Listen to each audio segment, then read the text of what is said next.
ஆவணி மாதம் பிறந்தவர் யாரு? ஆடும் வினையை ஒழிப்பது யாரு?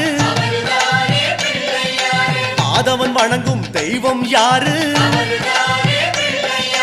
பூமியை தாங்கும் புண்ணியன் யாரு?